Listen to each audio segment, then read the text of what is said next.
हर कोई अब सुबह उठ के जो एंटासिड्स ले रहा होता है उससे हमें नुकसान होता है। Diet is the single most important factor. No alcohol, no tobacco and take low fat diet. Lemon water से आज तक कोई पतला नहीं हुआ है। Smoking has a more harmful effect for acidity and gut health than alcohol. देखो, मैं खाना बंद कर दूं, जिम जाना शुरू कर दूं, लाइफस्टाइल चेंज करूं, इसकी बजाय एक इंजेक्शन लगवा लूं, ठीक है, पर वो सर्व नहीं करता। First and foremost is lifestyle change.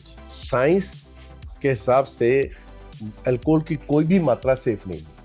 पहले हम जूझते थे इन्फेक्शन से, आज हम जूझ रहे अपनी ही पैदा की हुई बीमारियों से। मेन में one of the severest pain is pancreatic pain. Pancreas की पेन बार बार जब होती है तो उससे पैनक्रियाज और डैमेज होता है। भगवान ने आपको एक शरीर दिया है, उसके स्पेयर पार्ट नीचे नहीं भेजे हैं।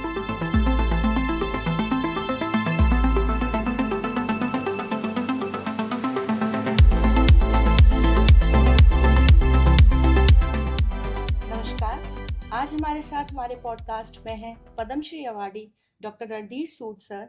Sir is the chairman of digestive and hepatobiliary sciences at Medanta institute, Gurgaon. Welcome sir. Thank you. आज हम सर से बहुत बेसिक क्वेश्चन लेकिन बहुत इम्पॉर्टेंट क्वेश्चन जो कि हमारे मन में और हमारे आम लाइफ में बहुत जल्दी आते हैं, हम सर आपसे कुछ क्वेश्चंस डिस्कस करना चाहेंगे और हम चाहते हैं कि आप इसके आंसर कुछ ऐसी लैंग्वेज में दें जो हमारी जनरल ऑडियंस समझ सके। बिल्कुल जी सर, सबसे पहले हम बात करते हैं सबसे कॉमन डिजीज़ फैटी लिवर।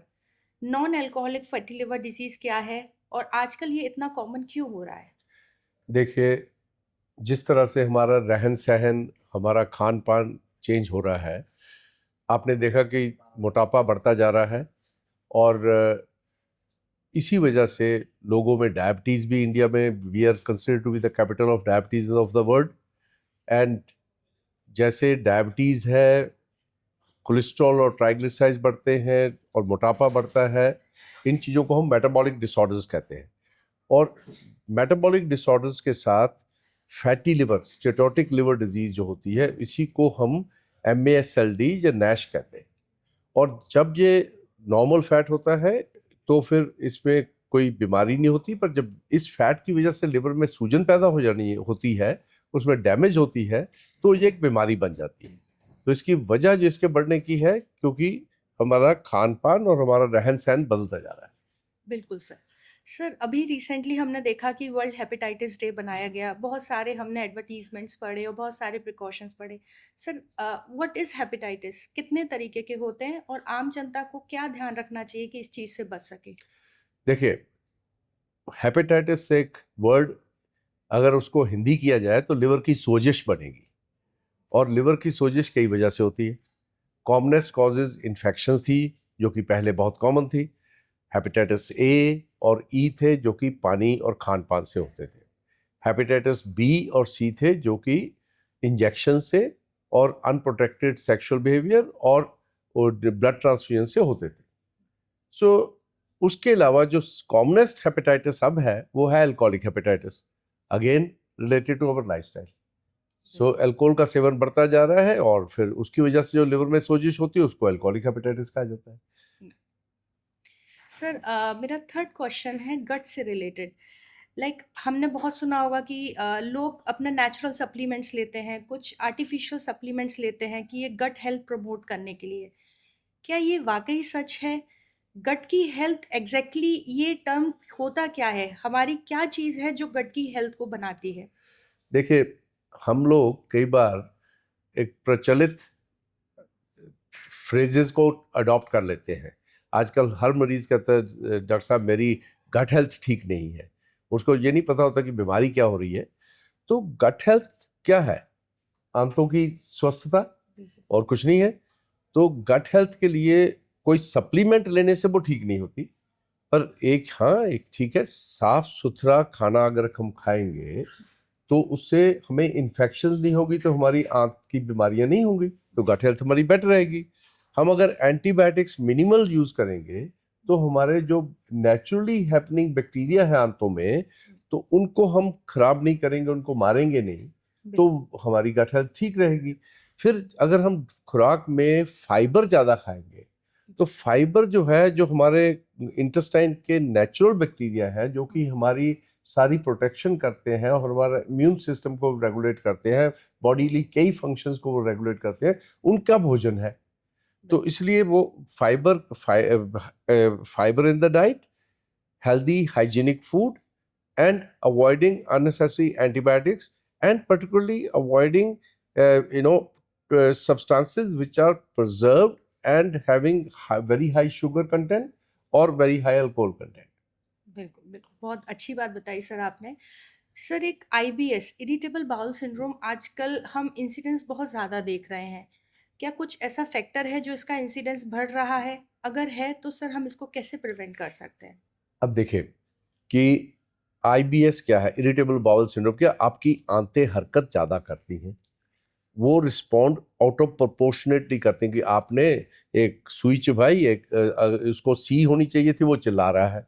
ऐसे ही आपकी आंत है, उसमें अगर कोई खुराक खाना ऐसा खाया तो उसकी वजह से ओवर रिएक्ट कर रही है, या फिर उसके साइकोलॉजिकल फैक्टर्स है तो उसकी वजह से वो उसमें सिम्टम्स आ रहे हैं। क्यों ज़्यादा हो रही है? क्योंकि 2-3 फैक्टर्स हैं। एक है कि हम आजकल स्ट्रेस ज़्यादा बढ़ गया है, तनाव हमारे जीवन में बढ़ता जा रहा है, हर वक्त हर आदमी परेशान है। तो वो चीज़ एक सबसे बड़ा कॉमन फैक्टर है। दूसरा है कि हम खाने में बहुत ज़्यादा स्टार्चेस और ऑयल्स खा रहे हैं, उससे भी इसमें फ़र्क पड़ता है। और विसरल सेंसिटिविटी जो होती है वो एक किस्म का पर्सनालिटी रिलेटेड होती है। एक आदमी है, उतना ही स्ट्रेस है, पर उसकी पर्सनालिटी डिफरेंट है, उसको वो रिस्पॉन्ड नहीं करता है, कोई आराम से जीता है। दूसरा आदमी है, बहुत चिंतित रहता है, बहुत हर वक्त भयभीत रहता है, तो उसकी इंटेस्टाइन ज़्यादा रिएक्ट करती है। सो ये वजह है कि आईबीएस। अभी सर लैंसेट की जो रीसेंट स्टडी हुई थी तो उसमें कोलोन कैंसर के बहुत ज़्यादा इंसिडेंसेस बढ़ रहे हैं। तो is there any like what are the risk factor for that and how one can diagnose it as early as possible? ये बहुत अच्छा सवाल है, क्योंकि आम धारणा ये थी कि हिंदुस्तान में, भारतवर्ष में कोलन कैंसर की इंसिडेंस बहुत कम है, इसलिए हमें उसके बारे में चिंतित होना ज़रूरी नहीं है। पर हमने देखा पिछले तकरीबन 2 डिकेड्स में उसकी इंसिडेंस बहुत बढ़ गई है, और हमारे पेशेंट्स में भी ये चीज़ आ रही है। और इसकी वजह जो है वो अगेन डाइट से रिलेटेड है, क्योंकि हमारी डाइट जो है वो मीट्स और प्रोसेस्ड फूड से रिच होती जा रही है, और फाइबर कम होता जा रहा है। जहां हम पहले हरी सब्जियों का, सलाद का, फलों का सेवन करते थे, आज हमारी लाइफ इतनी फास्ट हो गई कि हम फल की जगह जूस पीते हैं और प्रोसेस्ड फूड खाते हैं, जिससे कि फटाफट खत्म हो खाना और चले, और जो चीज़ स्वाद होगी वो मीठी होगी या चिकनी होगी। तो उसमें excessive fat intake, red meat intake, obesity and family history, these are the major causes of increased incidence of colon cancer. तो इसके बचाने के लिए हमें हाई फाइबर डाइट लेनी चाहिए, और हमें मीट्स का सेवन कम करना चाहिए, और जो है फैट्स का सेवन कम करना चाहिए, और मोटापे से बचना चाहिए। अब रही बात कि इसका हम कैसे डायग्नोज करें। एक तो है कि भी सबसे सस्ता और सबसे अच्छा जो है टेस्ट है, वो है स्टूल में ओकल्ट ब्लड। ओकल्ट ब्लड तो आपको दिख नहीं रहा है, पर आप अगर टेस्ट करेंगे तो आप उसको जांच जाएंगे कि आपके लैट्रिन में, मल में खून आ रहा है। तो वो ओकल्ट ब्लड टेस्टिंग है। उसके कुछ तरीके हैं जिससे वो ज़्यादा सेंसिटिव हो गया, जैसे फीकल इम्यूनो टेस्टिंग है, FIT, तो उससे वो हम जल्दी जांच कर लेते हैं। और अगर वो टेस्ट पॉजिटिव है तो फिर हमें आगे चल के उनकी आंत की जांच करनी चाहिए, जैसे कि कोलोनोस्कोपी है, जिससे कि हम देख सकें कि क्या उसमें अर्ली कैंसर है या पॉलिप्स है, जो कि कैंसर के बीज है, तो उनको फिर हम ट्रीट कर सकते हैं कैंसर होने से पहले ही। जी सर। सर एक बहुत आम धारणा है छोटे शहरों में कि एंडोस्कोपी, कोलोनोस्कोपी नहीं करानी चाहिए, हम अल्ट्रासाउंड से पता कर लेते हैं, हम सीटी से। अच्छा, लोगों में एक ये भी मिथ है कि if we take the biopsy, अगर हम टुकड़ा लेते हैं तो कोई भी चीज़ स्प्रेड हो सकती है। मैं आपसे मतलब एक बार चाहती हूँ कि आप समझाएं, क्या ये बिल्कुल सच है या बिल्कुल नहीं सच है? देखिए, इंस्ट्रूमेंटेशंस मतलब औजार और टेक्निक्स बहुत सुधर गई हैं पहले से। और दूसरा, पहले कंसंट्रेशन होती थी कि चलो हम डायग्नोसिस करें, अब कंसंट्रेशन होती कि मरीज को सुरक्षित और उसके कंफर्ट को ध्यान में रखते हुए कैसे डायग्नोसिस करें। तो इसलिए आज हम एंडोस्कोपी या कोलोनोस्कोपी करते हैं तो सेडेट करके करते हैं। उसमें मरीज को एक कॉन्शियस सेडेशन दी जाती है जिससे कि मरीज कंफर्टेबल होता है, और आज बिल्कुल भी उसमें कोई दर्द नहीं, तकलीफ नहीं होती है। मरीज उठता है, उसको पता भी नहीं होता कि उसका प्रोसीजर हो गया है। और आंत के अंदर देखने के लिए एंडोस्कोपी ऊपर से या फिर एंडोस्कोपी नीचे से, जिसको हम कोलोनोस्कोपी कहते हैं, इससे बेहतर कोई भी तरीका नहीं है। सीटी स्कैन सॉलिड ऑर्गन्स के लिए ठीक है। अल्ट्रासाउंड में गैस भरे हुए ऑर्गन नहीं दिखते। स्पेशलाइज्ड अल्ट्रासाउंड टेक्निक्स हैं जिससे इंटेस्टाइन देखी जा सकती है, वो डायग्नोसिस के लिए नहीं है, वो फॉलोअप के लिए। बिल्कुल सर।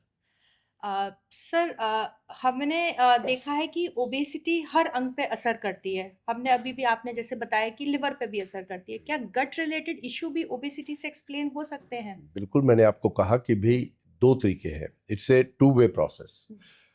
माइक्रोबायोम जो हमारे अंदर अपने बैक्टीरिया है, वो किस किस्म के बैक्टीरिया वो डिसाइड करते हैं कि मैं आप उतना ही खाना खाओगे, आप शायद स्लिम रहोगे, मैं उतना ही खाना खाऊंगा तो शायद मोटा हो जाऊंगा।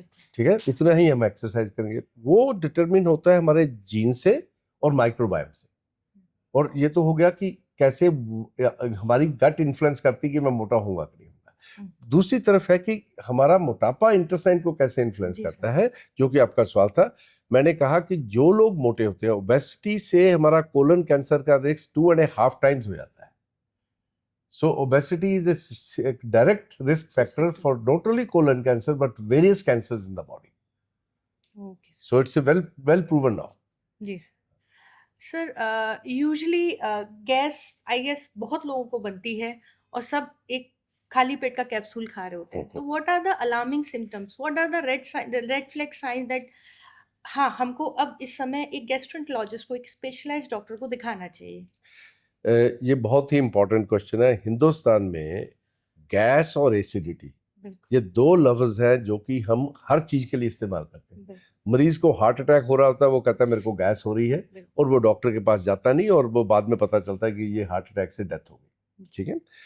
और दूसरी तरफ है कि आदमी डकार ले रहा होता है और सोचता है मेरे को बहुत भयंकर रोग है, और मैं इधर से दबाता हूँ जी तो गैस निकल जाती, इधर से दबाता हूँ तो गैस निकल जाती। वो उसको हम एरोफेजी कहते हैं, जो कि एंजाइटी की निशानी है। सो देखिए, अनफॉर्चुनेटली इंडिया में आप कोई भी दवाई केमिस्ट की दुकान पे ज़्यादा आसानी से खरीद सकते हैं, हलवाई की दुकान में शायद आपको लाइन में लगना पड़े। तो इसलिए दवाई का प्रचलन इतना है, और हर कोई अब सुबह उठ के जो एंटासिड्स ले रहा होता है, उससे हमें नुकसान होता है। क्योंकि नेचर ने आपको एसिड इसलिए तो नहीं दिया कि दवाई खाएंगे, नेचर ने दिया कि आपको ये पहला चौकीदार है जो कि आप खाने में अगर कोई बैक्टीरिया जाएंगे उसको स्टरलाइज करेगा, जिससे आपको इन्फेक्शंस नहीं होगी। दूसरा, आपका खाना पचाने में की प्रक्रिया को शुरू करेगा, पर आप उस चौकीदार को मार देते हो पहले ही, और फिर आपको इन्फेक्शंस होंगी ही होंगी। तो ये जो प्रथा है सुबह उठ के गैस की गोली खाना, ये बिल्कुल गलत है और ख़राब है। इससे बाकी लॉन्ग टर्म में और भी नुकसान होते हैं, जैसे हड्डियां कमज़ोर होती हैं, आपको किडनी की डिजीज़ ज़्यादा होती है। So there are multiple side effects. अब रही बात कि हमें कब डॉक्टर गैस्ट्रोएंटरोलॉजिस्ट को दिखाना चाहिए। देखिए, अगर आपको जलन होती है छाती के पीछे, या पेट में दर्द होता है खाने के बाद, या फिर आपको डकार आते हैं, और उसके साथ आपको भूख कम लगती है, आपको वजन कम हो रहा है, आपको थकावट ज़्यादा हो रही है, जो उसका मतलब है कि शायद आप में खून की कमी हो रही है, तो उस कंडीशन में, और आपकी उम्र 60 से ऊपर है, तब आपको जरूर डॉक्टर के पास, पर्टिकुलरली गैस्ट्रोएंटरोलॉजिस्ट के पास जाना चाहिए। और अगर पेशेंट को पहली बार जिंदगी में ये सिम्टम्स पैदा होते हैं, किसी प्रेसिपिटेटिंग फैक्टर, हाँ आपने बहुत तला मिर्च मसाले वाला खाना खाया उसके बाद हो गया तो अलग बात है, पर किसी प्रेसिपिटेटिंग फैक्टर के बगैर वो होता है, तब भी आपको इमीडिएटली डॉक्टर के पास जाना चाहिए। जी। सर एक मैं पैनक्रियाज़ के बारे में भी आपसे हुँ, डिस्कस करना चाहूँगी क्योंकि जो लोग इससे पीड़ित हैं, वो वाक़ई बहुत सफ़र करते हैं। हुँ। हम जो पेशेंट क्रोनिक पैनक्रेटाइटिस के होते हैं, वो अपनी डाइट में, अपनी लाइफ़स्टाइल में ऐसे क्या चेंजेस कर सकते हैं कि उनको पेन की फ्रीक्वेंसी या पेन की इंटेंसिटी कम हो? देखिए, क्रॉनिक पैंक्रियाटाइटिस पैनक्रियाज़ की एक सूजन है जो कि धीमी गति से हर वक़्त रहती है बिल्कुल। और किस फैक्टर से वो एकदम से उभर पड़ती है, जिससे कि इतनी दर्द होती है। इनफैक्ट मैं कहता हूँ कि आदमियों में, औरतों में तो चलो पेन होती है ड्यूरिंग प्रेगनेंसी डिलीवरी, हुँ, that is very high intensity pain. बिल्कुल। मेन में one of the severest pain is pancreatic pain. Pancreas की पेन बार-बार जब होती है, तो उससे पैनक्रियाज़ और डैमेज होता है और उसके डैमेज होने से डायबिटीज़ होता है और पैनक्रियाज़ के जो एंजाइम बनते हैं खाना पचाने के, वो भी कम होते जाते हैं। तो उससे उससे उसका पाचन क्रिया भी अफ़ेक्ट होती है। तो उसको बचाने के लिए diet is the single most important factor. No alcohol, no tobacco, and take low fat, not zero fat, low fat diet, and interval between meals should not be more than 6 hours. Hmm, Prolonged fasting and then fatty food is a sure recipe for creating pain in a patient of chronic pancreatitis. सो मेरा advice हमेशा ये रहती है भी आप खाना खा लेते हो, डिनर कर लेते हो 8 बजे, सुबह का नाश्ता होता है आपका 10 बजे, हुँ, 12 घंटे राइट, का गैप है। बिल्कुल। ठीक है ना?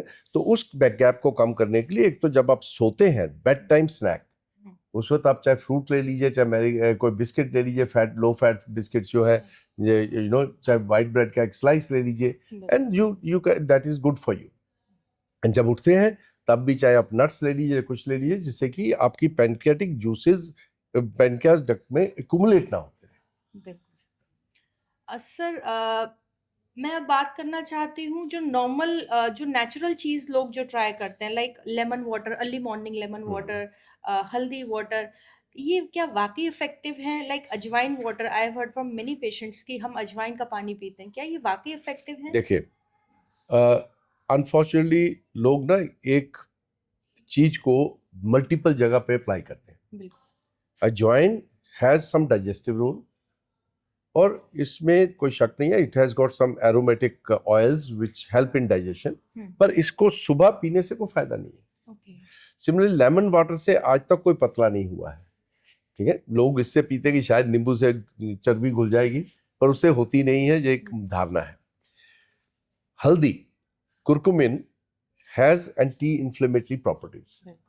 so there is virtue in taking curcumin, but not necessarily early in the morning. It can be taken at any point of time. Okay, But unfortunate fact is कि हमने इन चीज़ों के बारे में ज़्यादा शोध नहीं किया है कि भाई कितनी क्वांटिटी में लेनी चाहिए, कब लेनी चाहिए, खाने से पहले लेना चाहिए, बिल्कुल। बाद में लेना चाहिए, कोई कोई रिसर्च नहीं है। हुँ, हमने whimsical and जस्ट कि भी इतना इस वक्त ले लो, हुँ, किसी बाबा जी ने कहा कि आप लेना शुरू करो, हमने लेना शुरू कर दिया। बिल्कुल, सो उसके बारे में रिसर्च करना जरूरी है। बिल्कुल, बिल्कुल। सर आज की जनरेशन में हम देख रहे हैं कि अल्कोहल, स्मोकिंग देखिए बहुत प्रैक्टिकल बात करें तो हर हर इंसान कहता है ma'am party we are party drinkers, हम लाइक 1 से 2 हफ्ते में लेते हैं। लाइक अगर इस ये लाइफ़स्टाइल हमारे पास आ रही है किसी भी पेशेंट की जो सिंपल एसिडिटी से पीड़ित है, तो हमें उसे क्या एडवाइस देनी चाहिए? इधर वी शुड लाइक हमें बोलना चाहिए कि सब बंद करो। अगर वो कह रहे हैं मैम हमारा सिर्फ़ पार्टी में होता है, 10 से 15 दिन में 1 बार होता है, तो is it okay for their health? क्या देखिए, हमें एडवाइस ये डिपेंड करता है कि उनके प्रॉब्लम्स क्या है। अगर जी। सिंपल जलन है, हुँ, एसिडिटी है, तो हम उनको उसको once in a while alcohol intake is permitted. जी, ठीक जी। है, उसके साथ उनको कॉशन करना है कि भी आपको जलन होगी तो आप ये मेडिसिन ले लीजिए। बिल्कुल, ठीक है, जो आप प्रीएम्प्टिवली ले लीजिए, डेफ़ उसको बचाने से के लिए पहले ले लीजिए। पर अगर उसको कोई लिवर डिजीज है हुँ, या कोई और प्रॉब्लम है तो हमें उसको बिल्कुल रोकना पड़ेगा। जी, smoking on the other hand hmm, is absolute no. बिल्कुल, Smoking is has a more harmful effect for acidity and gut health than alcohol. बिल्कुल। आई थिंक ये आपने बहुत प्रैक्टिकल और बहुत इम्पोर्टेंट बात बताई है। सर सिरोसिस के patient like who are stable on medicines, उनको फ़ॉलो-अप में कितना फ्रीक्वेंटली हमें बुलाना चाहिए और उनको एक लाइफ़स्टाइल मॉडिफ़िकेशन लाइक अगर वो कहते हैं मैम हम जिम जॉइन करना चाहते हैं, we are perfectly fine now और तो हम उनको क्या लाइफस्टाइल एडवाइसेस दें कि हाँ आप ये अपनी जनरल लाइफ में ये आप चीज़ कंटिन्यू कर सकते हो? देखिए, सिरोसिस आम जनता को बताने के लिए कि भाई ये सिरोसिस लिवर जो है वो एक पत्थर बन जाता है, सख्त हो जाता है, और इस वजह से लिवर का फंक्शन जो है रुपए में से 15 पैसे के करीब रह जाता है, 15% और so you are living on a reserve. No, हमारा पर्पस क्या है कि भाई आगे ये लिवर डैमेज और ना हो, और इसमें इसके साइड इफेक्ट्स ना हो मरीज को, जिससे कि उसकी क्वालिटी ऑफ लाइफ मेंटेन रहे। दो फैक्टर्स हैं जो कि सिरोसिस के मरीजों में जो अच्छी कंडीशन में होते हैं, उसको चाइल्ड एज सिरोसिस जो कहते हैं, जिसमें वो चलता फिरता है, काम करता है, कोई बार बार डॉक्टर के पास जाने की जरूरत नहीं पड़ती, क्वालिटी ऑफ लाइफ अच्छी होती है।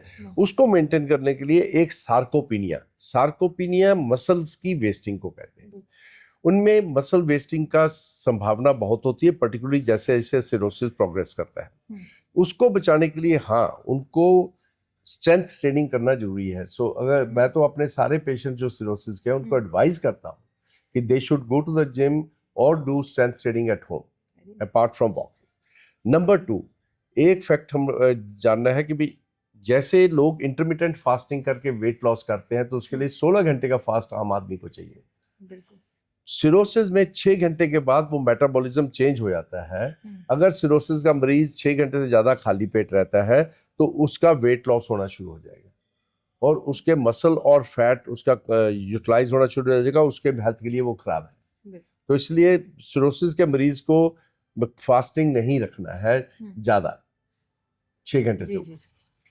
सर, अब बहुत recent topic anti obesity drugs जो आजकल बहुत प्रमोट हो रही हैं, हर जगह आ रही हैं, स्क्रॉल हम सोशल मीडिया में करते हैं उसमें भी बिल्कुल पॉपअप होता है, तो कब यूज़ करना चाहिए, कब तक करना चाहिए, क्या कहना चाहेंगे सर? देखिए, इस बारे में मेरी धारणा बड़ी स्ट्रेट फॉरवर्ड है कि भी हम हमेशा क्विक फिक्स की तरफ भागते हैं जी। कि भाई देखो, मैं खाना बंद कर दूं, जिम जाना शुरू कर दूं, लाइफस्टाइल चेंज करूं, इसकी बजाय एक इंजेक्शन लगवा लूं, ठीक है, पर वो सर्व नहीं करता। First and foremost is lifestyle change, calorie control, उसमें कोई फैंसी फूड्स नहीं है, it has to be total calorie control. Number 2, calorie consumption by exercise. Exercise में आपको कम से कम 200 minutes 220 minutes per week exercise करनी है, जिसका 2/3 जो है वो आपका कार्डियो होना चाहिए और 1/3 आपका स्ट्रेंथ ट्रेनिंग होनी चाहिए। तो वो जरूरी है इसके लिए, जिससे कि हम उसको कंट्रोल कर सकें।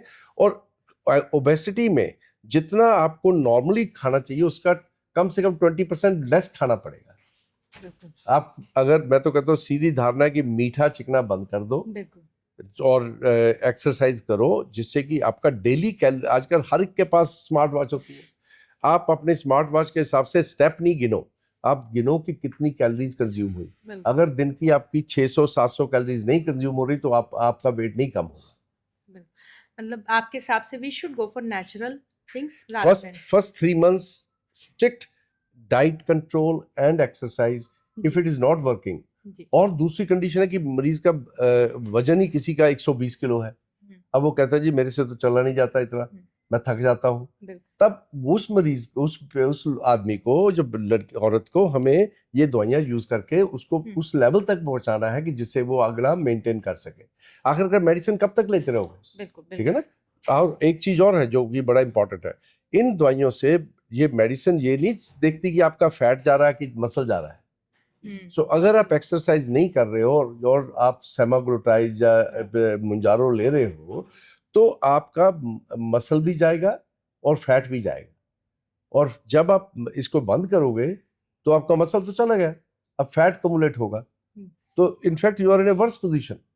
सो इसलिए याद रखो, ये दवाइयाँ तभी फायदा करेंगी अगर आप अपना फायदा खुद कर रहे हो by exercising and controlling your calories. हमारी ऑडियंस से एक सवाल पूछा जा रहा है कि कितना ml अल्कोहल हमारी लिवर के लिए सेफ है, कितना और कब मात्रा में लिया जाए जो हमारी लिवर के लिए सेफ रहे? सर, इससे मैं, ये बहुत ही ट्रिकी क्वेश्चन है। साइंस के हिसाब से अल्कोहल की कोई भी मात्रा सेफ नहीं है, पर फिर भी बिकॉज प्रचलित है और ये पाया गया है नेशनल हेल्थ सर्विसेज की तरफ से रिकमेंडेशन है कि फीमेल्स को they can take up to 4 to 5 drinks per week. उनका standard drink is 40 ml per drink for spirits, or 150 ml of wine of 10 to 11%, or a pint of beer. So उसको drink गिना जाता है. और main में 6 drinks. American society का थोड़ा liberal है. They allow up to 8 drinks per week, for both man and women. पर इसको कम से कम 3 दिनों में लेना जरूरी है. ये नहीं कि एक दिन में ही आप 8 ड्रिंक ले लो, क्योंकि उससे आप अपने लिवर की जो क्षमता है उसको मेटाबोलाइज करने की, उसको ओवरवेलम कर रहे हैं. उससे उसके साइड इफेक्ट्स बढ़ते हैं. उसको बिंज ड्रिंकिंग कहते हैं. अगर आप 5 ड्रिंक ओवर 2 आवर्स लेते हो तो वो बिंज ड्रिंकिंग है. उससे आपको लिवर में भी इंटॉक्सिकेशन भी होगा, लिवर में साइड इफेक्ट भी होगा, पेनक्रेटाइटिस भी हो सकता है. So even if you take once, तो आपने कहा जी महीने में 1 दिन लिया था जी मैंने तो, पर आपने की binge drinking, so that's also harm. I think हमने जहाँ तक है ज़्यादातर टॉपिक्स कवर किए हैं, और सर आपने जिस लैंग्वेज में समझाया है, आई गेस मुझे नहीं लगता कि इतना सरल भाषा में कोई समझा सकता है. अभी हमारी ऑडियंस के लिए सर एक हम रैपिड फायर राउंड है जिसमें आपको यस और नो में आंसर देना है. बेसिकली ये बहुत कॉमन क्वेश्चन है जो Right. हमसे पेशेंट पूछते हैं. Can gall stone can be treated by medicine? No. Can we can take chia seeds water in morning? You can, but has no significant health benefits. Okay. Some people take curd in night. Is it okay? Is okay. Okay. Raw salad in night. Raw Okay. vegetable salad. Okay. Use of external protein supplements in a normal individual. It's okay if your protein intake is not up to the mark. Okay. I think that's enough. Sir आप कुछ message देना चाहेंगे audience को? I guess ने मेरा message बड़ा clear है. पहले हम जूझते थे इन्फेक्शन से, आज हम जूझ रहे अपनी ही पैदा की हुई बीमारियों से. अपने ही लाइफस्टाइल को ख़राब करके और खान पान को ख़राब करके हम नई बीमारियां पैदा कर रहे हैं. जैसे एल्कोहलिक लिवर डिजीज़ है, ओबेसिटी है, और मेटाबॉलिक डिसऑर्डर्स हैं.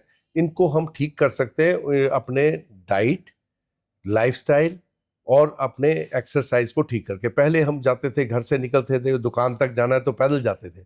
आज हमको वहाँ जाने के लिए भी गाड़ी चाहिए. सो हमारी कैलोरी कंजम्पशन तो रही नहीं.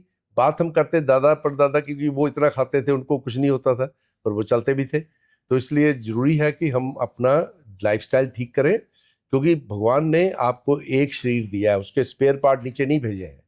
इसी शरीर को मेंटेन करना है, और वो मेंटेन आप कर सकते हो अगर उसकी तरफ ध्यान दोगे. Thank you so much sir. Thank you.